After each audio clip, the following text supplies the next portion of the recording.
अस्सलाम वालेकुम नाज़रीन, मैं हूँ शाहिद बेतला और आप मेरा डिजिटल चैनल देख रहे हैं। इमरान खान साहब ने आज लिबर्टी चौक से लॉन्ग मार्च का आगाज़ कर दिया है, लेकिन इस आगाज़ के साथ ही बड़ी इंटरेस्टिंग डेवलपमेंट्स ये हुई हैं कि इमरान खान ने कल जो DGISI ने प्रेस कॉन्फ्रेंस की थी उसका बड़ा भरपूर जवाब दिया है और उन्होंने DGISI पर बराह रास्त हमले किए हैं। इसके अलावा उन्हीं की जमात के सैनेटर आज़म सवाती साहब भी मैदान में आ गए हैं और उन्होंने ISI के 2 अफसरान के नाम भी ले दिए हैं कि कस्टोडियल टॉर्चर करने में ये 2 अफराद इन्वॉल्व थे। हम ये भी बताएंगे और इस बात का भी जायज़ा लेंगे कि उनका ये इल्ज़ाम किस हद तक सही है। दूसरा कि अरशद शरीफ के ख़ानदान और जो करीबी दोस्त हैं वो भी इन्हीं 2 अफसरान का नाम क्यों ले रहे हैं और आज़म सवाती और अरशद शरीफ की फैमिली और उनके फ्रेंड्स जो करीबी हैं उनके नामों में और आज़म सवाती के नामों में मुबासलत क्यों है।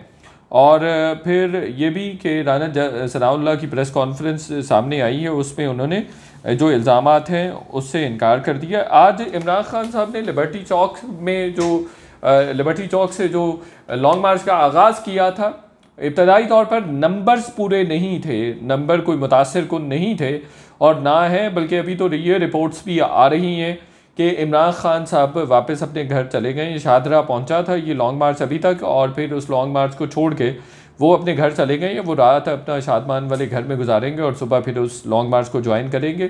लॉन्ग मार्च बेशक नाकाम हो जाए, लेकिन इमरान खान साहब अपने मकसद में कामयाब हो गए हैं। कैसे हो गए हैं? उनका मकसद था कि अवाम और फ़ौज को आमने सामने लाया जाए, फ़ौज पर तनकीद की जाए और फ़ौज को वो मुसलसल बुरा भला कह रहे हैं। और DGISI पर भी आज उन्होंने बराह रास्त हमले किए हैं और 2 अफसरान के हटाए जाने का मुतालबा भी कर दिया है जिनका नाम आज़म सवाती ने लिया था। तो उन्होंने किन अल्फाज में एक तो जनरल बाजवा से रिक्वेस्ट की है इन 2 अफसरान को हटाने के लिए और DGISI को किन अल्फाज में ललकारा है, ये ज़रा देखिए। हम सियासत नहीं करते, DGISI इससे ज्यादा ऐसी सियासत वाली प्रेस कॉन्फ्रेंस को मैंने शेख रशीद को भी नहीं करते सुना।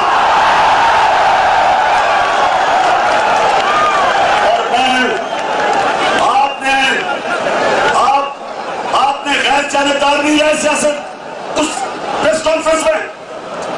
प्रेस कॉन्फ्रेंस आपने की तो कम से कम वो जो चोरों के टोले बैठे हुए हैं उनके ऊपर क्यों नहीं बात की? सारा निशाना इमरान खान के ऊपर। DGISI कान खोल के सुन लो मेरे, मैं जो चीजें जानता हूं, मैं अपने मुल्क की खातिर, अपने इदारों की खातिर मैं चुप हूं, मैं बोलता नहीं हूं क्योंकि मैं अपने मुल्क को नुकसान नहीं पहुंचाना चाहता।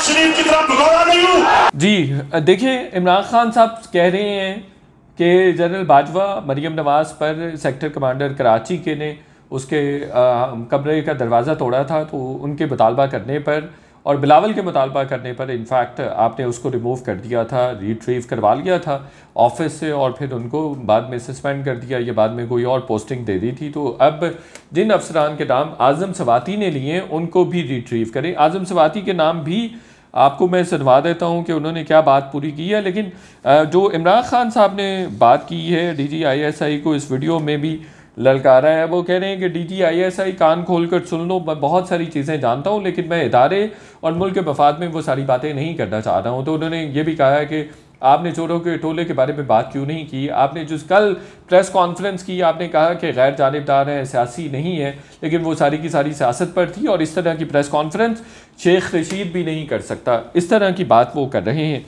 ये बात इमरान खान साहब की टू सम एक्सटेंट ठीक है कि वो इमरान खान साहब कह रहे हैं कि सारी की सारी बातों का मंबा और सारा निशाना इमरान खान थे। इमरान खान साहब क्यों थे निशाना?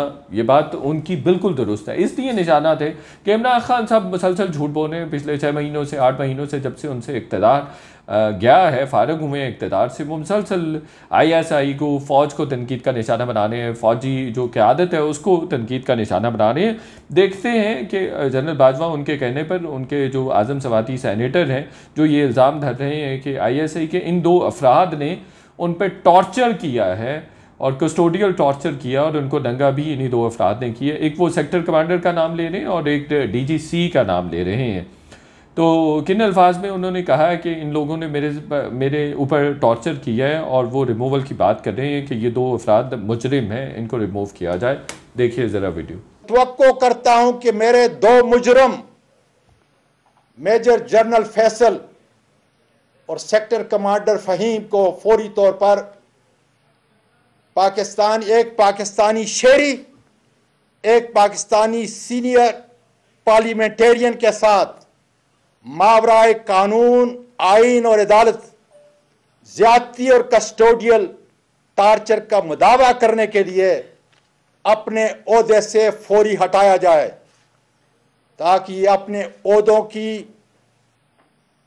पस मंजर में नाजायज इस्तेमाल करके अपना असर रसूख अदालती और अवामी तहकीक पर असरअंदाज न हो सकें। आज़म सवाती का ये मौक़िफ़ है कि अगर इन 2 अफराद को ना हटाया गया तो ये जो अदालती कार्रवाई हो रही है मेरे केस में उसको इन्फ्लुएंस करेंगे, इसलिए इन दोनों को हटाया जाना चाहिए। इमरान खान साहब ने पहले ही मुतालबा कर दिया है कि ये 2 अफराद लोगों को नंगा कर रहे हैं, इसलिए उनको हटाया जाए। मैं जो बात कर रहा था कि इमरान खान साहब का लॉन्ग मार्च बेशक नाकाम हो जाए, बेशक ख़त्म हो जाए, इमरान खान साहब की जो पॉलिटिक्स है बेशक वो ख़त्म हो जाए, लेकिन अपना जो मकसद था इमरान खान का कि फ़ौज को और अवाम को सामने लाएं और फ़ौज की जो बैशिंग है, फ़ौज के अफसरान की जो बैशिंग है, उस पर अवाम बाहर निकले। अब जब भी वो जनरल बाजवा का नाम लेते हैं और इस लॉन्ग मार्च में भी उन्होंने जब ये बातें की, जनरल बाजवा को कहा कि ये 2 अफसर आपको बदनाम कर रहे हैं, तो किस तरह से जनरल बाजवा के नाम पे हेल किया गया, इमरान खान को शाबाश दी गई, अप्रिशिएट किया गया, शोर किया गया और नारे लगाने शुरू कर दिए। इसी तरह से जैसे उन्होंने DGISI को कहा कि कान खोल कर सुन लो, तो एकदम से अवाम ने शोर मचाया, एकदम से अवाम जो उनके कारकुनान पर मुश्तमिल है उन्होंने एकदम से उनको अप्रिशिएट किया और ख़ुशी का इजहार किया, उन्होंने खैर मकदम किया उनके इन 2 फ़िक्रों का।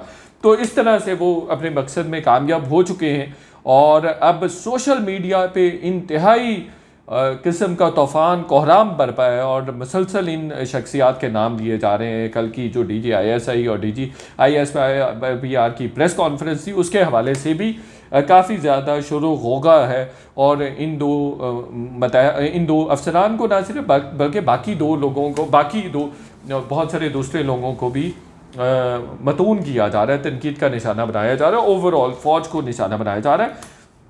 अरशद शरीफ की फैमिली और फ्रेंड्स भी ये कहते हैं कि ये 2 अफसरान अरशद शरीफ को धमकियां देते रहे हैं, इसलिए इनको जो है प्रोब किया जाना चाहिए और इनकी वजह से वो ये मुल्क छोड़ के गए हैं। अरशद शरीफ के फ्रेंड्स एंड फैमिली का ये कहना है।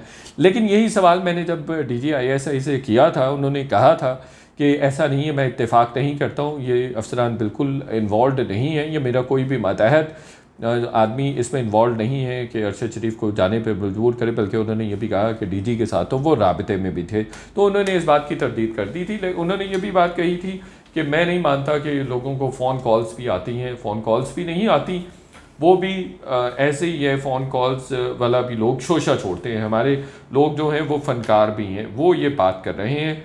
लेकिन मैं DG साहब की इस बात से इत्तेफाक नहीं करता, बिल्कुल फ़ोन कॉल्स आती हैं और उनको डराया धमकाया भी जाता है, जो कि नहीं होना चाहिए और इस बात की भी मजम्मत करनी चाहिए और मजम्मत भी करते हैं हम और इस बात को कंडेम भी करते हैं कि किसी को भी अगर गिरफ़्तार किया जाता है उस पर टॉर्चर नहीं होना चाहिए, उसको नंगा नहीं किया जाना चाहिए, इसकी बिल्कुल जुडिशल इंक्वायरी होनी चाहिए कि भाई आज़म सवाती या दिगर जो सहाफ़ी हैं, शहबाज गिल साहब हैं, अगर उनको गिरफ़्तार किया गया है तो क्या उनको नंगा किया गया है या नहीं, टॉर्चर किस तरह से हुआ है। राना सनाउल्लाह भी सामने आ गए जब इमरान खान और आज़म सवाती ने ये इल्ज़ाम लगाए, वो जो FIA की रेडिंग पार्टी थी उसके हेड थे उनके साथ, और जो इस सारे मामले को देख रहे हैं सैयद वक़ारुद्दीन, वो भी काफ़ी अरसे से FIA में मौजूद हैं, सीनियर ऑफिशियल हैं FIA के, उनको बिठा के उन्होंने प्रेस कॉन्फ्रेंस की, आज़म सवाती के तमाम इल्ज़ाम की उन्होंने तरदीद कर दी है। इनफैक्ट तो पैमरा ने अब बैन भी कर दिया हुआ है, इमरान खान साहब की लाइव स्पीचेस अब नहीं दिखाई जाएंगी और अगर लाइव स्पीचेस उनकी नहीं दिखाएंगे तो माहौल नहीं बनेगा, एक जो जिंगोइज़म का माहौल होता है या एक टेम्पो होता है या एक बंदे को सेलिब्रेट किया जाता है, तो वो अब नहीं बन सकेगा। और ये हमें कल ही पता चल गया था DGISI की प्रेस कॉन्फ्रेंस से कि इमरान खान साहब के लिए अगले कुछ दिन बहुत मुश्किल होंगे।